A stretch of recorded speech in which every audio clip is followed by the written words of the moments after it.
পড়ছিলাম প্রণয়ের রূপকথা, কলমে ফাতেমা তুজ, পর্ব সংখ্যা 34। আমি তোদের বিষয়ে কথা বলিনি, এবার বলার প্রয়োজন মনে করছি। তোরা কি চাস, সম্পর্কটা ঠিক হোক? অরণ্য বসে, হাতে জ্বলন্ত সিগারেট। ও আসলে সিগারেট খায় খুব। দীপ্র এগিয়ে এসে ওর হাত থেকে সিগারেট ছিনিয়ে নিল। কি ভাই, আমি তোকে জিজ্ঞেস করেছি, তুই কি ওর বিষয়ে সিরিয়াস ছিলি? সিরিয়াস না হলে প্রেম করতাম। তাহলে এখন ওর ইগো আছে, আমার নেই। দেখ অরণ্য, একদিক থেকে একটু নরম হতেই হয়। সবসময় আমিই কেন হব দীপ্র? অরণ্যর মুখের বিবরণে একটা কালো আধার এসে ধরা দিল। দীপ্র বসলো ওর পাশে। রাত্রে বিয়ে নিয়ে সিরিয়াস, যা ইচ্ছে করুক, সময় চলে গেলে তখন আবার আফসোস করিস না। কথা বলতে পারলো না অরণ্য। দীপ্র ওর পিঠে হাত রাখলো। তুই সময় নে অরণ্য, একটু ভাব। রাত্রে কি আমি চিনি? আমার স্নেহের বলে বলছি না, ও আসলেই খুব ভালো, শুধু শুধু একটু অভিমান বেশি। তুই সময় নে, তবে এতটা নিস না যতটা নিলে আর কিছু করতে পারবো না, বলে অরণ্যকে একা রেখে চলে গেল দীপ্র। অরণ্য উদাস হয়ে চেয়ে রইল। রাত্রির বিষয়ে ও সিরিয়াস ছিল, মেয়েটিকে ওর ভালো লেগেছিল, কিন্তু দিনের পর দিন সন্দেহ, কথা কাটাকাটি নিতে নিতেও আসলেই ক্লান্ত। শাড়িটা গায়ের উপর দিয়ে দেখছে কুহু। কণা বসে আছে বিছানায়, হাতে ফোন আর চোখে বোনের কার্যক্রম দেখছে। এই পর্যায়েও কথা বলার প্রয়োজন বোধ করে। ধ্যান ফিরে কুহুর। ওই শাড়িটা কাবার্ডে তুলে রাখতে রাখতে বলে কি? জবাবে কণা বলে দীপ্র ভাইয়ের পছন্দ আছে। কাবার্ড লাগিয়ে পেছনে চায় কুহু। কণা উঠে এসে বোনের পাশে দাঁড়ায়। শাড়ির কথা শুধু বলিনি, কুহু চায় ভুরু বাঁকিয়ে। কণা বোনের গাল টেনে বলে তোর কথা বলেছি আপু। দীপ্র ভাই তোকে পছন্দ করে, কারণ তার চোখ সুন্দর। বাজে কথা বলবি না কণা, সে আমাকে পছন্দ করে না। তুই মানতে চাস না বিষয়টা, কিন্তু আমি শিওর সে তোকে পছন্দ করে। মাঝে বিয়ের ভাঙার বিষয়টা, বলে কণা ধ্যানে ডুবে গেল। কুহুর গলাটাও শুকিয়ে এলো। এই বিষয়টা থেকেও পালাতে চায়, তবে কেন যেন পালাতে পারে না। সারাক্ষণ কোনো না কোনোভাবে তাড়া করে বেড়ায়। আসলে জীবনের মিথ্যেগুলো এভাবে সব সময় পেছনে পড়ে থাকে, চাইলেও এর থেকে নিস্তার পাওয়া যায় না। আমার কি মনে হয় জানিস? কণার চোখ দুটো চকচক করছে। কিছু একটা মেলাতে পেরে ভীষণ খুশি লাগছে তাকে। মনে হচ্ছে প্রথম প্রথম দীপ্র ভাইয়া মানতে পারেনি, হয়তো তোদের দুজনের যোগাযোগ ছিল না।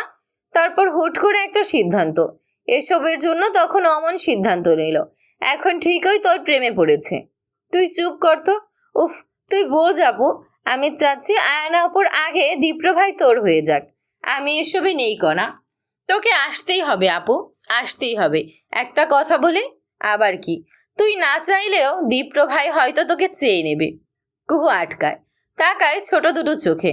কণা বোনকে জড়িয়ে ধরে। সব এত সহজ না কণা। কেন সহজ না? আয়ানা আপু দীপ্র ভাইকে খুব পছন্দ করে, তাতে কি একটা ঝামেলা হয়ে যাবে। আমার এসব আর ভালো লাগে না, সবটা কেমন এলোমেলো। তুই কঠিন করে ভাবছিস। না রে, তুই অবুঝ, তুই বুঝতে চাচ্ছিস না, বলে কুহু ছুটে চলে আসে বারান্দায়। এত সময় অল্প অল্প বৃষ্টি হচ্ছিল, এবার বাতাসের জোর বেশি। ও বারান্দায় কাপড়গুলো এনে বলে ছাদে কাপড় আছে। একদমই মনে নেই, আমি যাই, বলে ছুট লাগালো কুহু। ছাদে এসে দেখে কাপড়গুলো একদমই ভিজে গিয়েছে। ও হতাশ হয়, ভেজা কাপড়গুলো তুলতে গিয়ে নিজেও ভিজে যায়। ঠিক সে সময় দীপ্রর কণ্ঠটা পাওয়া যায়, বোধহয় ছাদের অন্য পাশটাই ছিল। এগিয়ে আসে। কুহু দাঁড়ায়। বৃষ্টির পানি মাথা থেকে নেমে মুখশ্রীতে এসে পড়েছে। কুহুর থেকে থেকে ঠোঁট দুটো বন্ধ করছে। দীপ্র ওর বরাবর হয়ে বলে আচ্ছা যা। কুহু শোধাই কিছু বলতে চেয়েছিলেন? না। তাহলে ডাকলেন যে? কি জানি, যা ভিজে গিয়েছিস, বলে অন্য পাশটায় তাকায় দীপ্র। কুহু কয়েক সেকেন্ড থেমে থেকে ছাদ থেকে নেমে আসে। কুহু তখন ঘরে বসে, সাথে কণাও আছে। দীপ্র জামা কাপড় বদলে এসেছে, ওর ঠান্ডার বাতিক আছে। ও কয়েকবার হাঁচি দিয়ে ঘরের দরজায় ঠক ঠক করে। কণার অধরে হাসি আসে। দীপ্র ভাই, আসো আসো, বলে এগিয়ে আসে কণা। দীপ্র হেসে বলে এলাম একটা দরকারে। কুহু চা বানাতে পারবি? কুহু মাথা দোলায়। দীপ্র বলে তাহলে বসলাম আমি। কুহু চলে যায়। দীপ্র বসে কণাকে নিয়ে। টুকটাক কথার মাঝে কণা বলে আমার একটা ধারণা আছে। প্রশ্ন নিয়ে চাই দীপ্র।